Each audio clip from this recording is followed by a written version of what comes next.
The rain fell on London in sheets, a relentless gray curtain that blurred the city's familiar landmarks into watercolor smudges.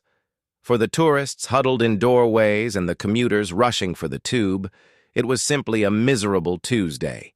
For Catherine, standing on the pavement outside the formidable black gates of Clarence House, it felt like the city itself was weeping. 20 years.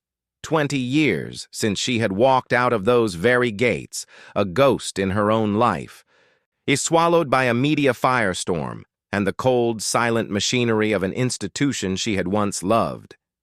She had been a junior aide then, bright-eyed, efficient, and utterly, catastrophically naive. She had seen things, heard things, and when she had tried in her own small way to be a voice of reason, of kindness, she had been crushed, dismissed as a troublemaker, a gossip, a silly girl who had imagined it all. Now she was back. The silly girl was a woman of 45, on her hair streaked with gray, her eyes holding the quiet, unshakable confidence of someone who had built a life from the ground up. She ran a successful charity now, one that worked with vulnerable women, teaching them to find their voice. It was fitting, she thought wryly. She had finally found her own. The invitation had arrived by courier, a thick, creamy envelope bearing the royal crest. It was an invitation to a private reception marking the anniversary of the king's accession, and hosted by Queen Camilla herself. Catherine had almost burned it. The very sight of the paper, the scent of old money and power, had sent a familiar chill down her spine. But then, she had read the handwritten note tucked inside. It was from a name she did recognize, a very senior member of the household staff who had been kind to her, who had believed her. "Please come, Kate. Things are different now. There are those of us who remember. Your presence would mean more than you know." So she had come. Dressed in a simple, elegant navy dress, a stark contrast to the glittering silks and jewels she knew would be inside, she walked through the gates, her sensible heels clicking on the wet gravel. The palace, a grand old dame of a building, seemed to hold its breath. But for Catherine, the moment she stepped inside, the past came flooding back not as a memory, but as a physical weight.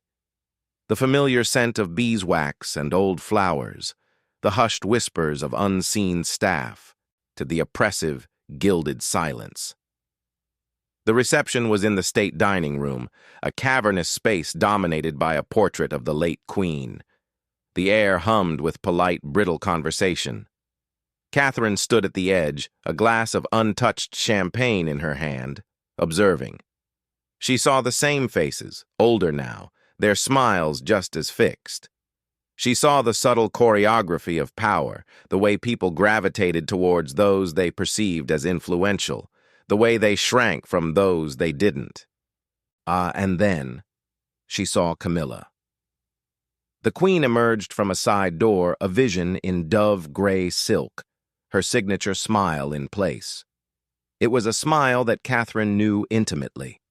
It was the smile that had preceded a whispered, cruel remark about a visiting dignitary's wife. It was the smile that had accompanied a dismissive wave of the hand as she'd ordered a loyal servant be let go for a minor infraction. It was a smile that never reached her eyes. As Camilla began to make her way around the room, in a human tornado of charm and condescension, a strange thing happened. The air in the room seemed to thicken. The chandeliers, a magnificent waterfall of crystal, appeared to tremble ever so slightly, casting dancing, nervous shadows on the walls. Catherine felt it in the soles of her feet, a low, almost imperceptible vibration. A portent. The palace, she thought, was waking up. Camilla's progress was a carefully managed performance. She had a word for everyone, a touch on the arm, a knowing glance. But Catherine watched, and she saw the real story. She saw the way Camilla's gaze slid over the younger, less important guests as if they were furniture. She saw the sharp, reptilian flicker in her eyes when she spotted someone who had once crossed her path. The Queen finally reached the periphery where Catherine stood. "And you are?" Camilla asked, the smile in place, but her eyes already scanning the room for the next, more important person. "Catherine. Catherine Eversey," she said, her voice steady. "I was an aide here 20 years ago." For a fraction of a second, the smile vanished. A flicker of something, recognition, annoyance, fear, crossed Camilla's face before the practiced mask slammed back down. "Ah, yes, of course. A long time ago. How lovely that you could join us." The words were ice cubes wrapped in velvet. She had already begun to turn away, dismissing Catherine as thoroughly as she had 2 decades prior. It was in that moment of cold dismissal that the first tremor came. It wasn't a physical earthquake, but a psychic one. A palpable shudder ran through the room. The conversation faltered. Everyone felt it. Everyone except Camilla, who seemed oblivious. The person who had invited Catherine, a silver-haired gentleman named Alistair, the king's equerry, stepped forward. "Your Majesty, might I have a word?" he said, his voice cutting through the murmur. And he was one of the few people in the room who could speak to the Queen with such directness. He leaned in and whispered something. Camilla's expression changed. The socialite's smile was replaced by the hard, calculating look of a general receiving bad news from the front line. Her eyes snapped back to Catherine, and this time they held her. "Alistair tells me you have been asking questions," Camilla said, her voice low and dangerous, for Catherine's ears only. "Digging up old ghosts. Very unwise, Catherine, very foolish." The air crackled. Catherine felt a surge of righteous anger, hot and clean. "I haven't had to dig," she replied, her voice equally low. "The ghosts have a habit of finding their own way out of the ground, especially when they've been buried in shallow, unmarked graves." A second tremor, stronger this time. A faint, mournful groan seemed to emanate from the very walls of the palace. A painting of a long-dead king, tilted slightly on its axis. A woman gasped. Camilla's face paled beneath her makeup. Suddenly, a young footman, his face as white as his starched collar, hurried to Alistair's side and whispered urgently. Alistair's face grew grim. He cleared his throat, and the room fell into a tense, expectant silence. "Your Majesty, ladies and gentlemen," he announced, his voice strained. "I'm afraid there has been an incident. The Royal Archives, located in the East Wing, there has been a collapse. A section of the ceiling has come down." A collective gasp went through the room. The East Wing, the Archives, the keeper of secrets, of history, of truth. Camilla's composure finally cracked. Her eyes widened in genuine alarm. "The Archives?" she repeated, her voice a horrified whisper. Alistair continued, his gaze flickering momentarily to Catherine. "The initial reports are peculiar. The collapse was not due to structural failure, they are saying. It appears a large, old, iron-bound chest, stored in the rafters for centuries, simply gave way. It crashed through the ceiling of the main archive room." Catherine felt a chill that had nothing to do with the temperature. The palace was not just shaking. It was speaking.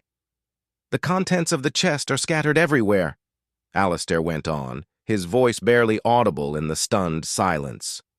"Personal letters, diaries, photograph albums, many from the late 20th century. The archivists are already on site. It's securing them, but some of the documents have been seen by the workmen." The room was utterly still. Every eye was on Camilla. Her face was a mask of barely controlled panic. She looked like a cornered animal. "What sort of documents?" she demanded, her voice sharp and shrill. Alistair hesitated. He was a man who had served the crown his entire life, a master of discretion. But even he seemed overwhelmed by the surreal turn of events. "I am told, Your Majesty, that they are of a personal nature." correspondence and journals belonging to the late Diana, Princess of Wales. The name hung in the air like a thunderclap. The ghost in the room had finally been given a name. The chandeliers swayed violently, their crystals clinking together in a frantic, discordant chime. The portrait of the late queen seemed to look down upon the scene with an expression of profound sadness. Camilla took a step back, as if she had been physically struck. All the air seemed to leave her body. This wasn't just an accident. This was an ambush by history itself. This is a security breach of the highest order, she stammered, her carefully constructed persona crumbling. Those documents are private. They must be sealed immediately. No one is to read them. No one. But her command fell on deaf ears. The damage was done. The secrets were out of the box, quite literally. And in that moment, the power dynamic in the room shifted. None of the sycophants and courtiers who moments before had been basking in her glow now looked at her with a new, uncomfortable curiosity. They saw not the queen, but a woman afraid of what the truth might reveal. Catherine stood perfectly still, a silent witness to the implosion. She felt no triumph, only a deep, resonant sadness for the woman whose voice had been silenced for so long, a woman whose secrets were now being violently, chaotically given back to the world. Camilla's eyes, wide and desperate, scanned the room until they landed on Catherine. In that look, Catherine saw it all. The buried secrets, the decades of carefully constructed lies, the ruthless ambition, and the profound, paralyzing fear of being exposed. The palace had not just shaken. It had opened a chasm at Camilla's feet, and into that chasm, all her carefully curated history was beginning to fall. The party was over. The glittering reception had become a crime scene, a place of revelation. As the guests began to murmur and drift towards the doors, drawn by the morbid fascination of the disaster in the East Wing, Catherine finally allowed herself a small, sad smile. She had come back as a ghost, but she was leaving as a key witness to a haunting. The palace had shaken, and when it settled, nothing would ever be the same. The truth, it seemed, had a weight and a will of its own, and it had just come crashing through the ceiling.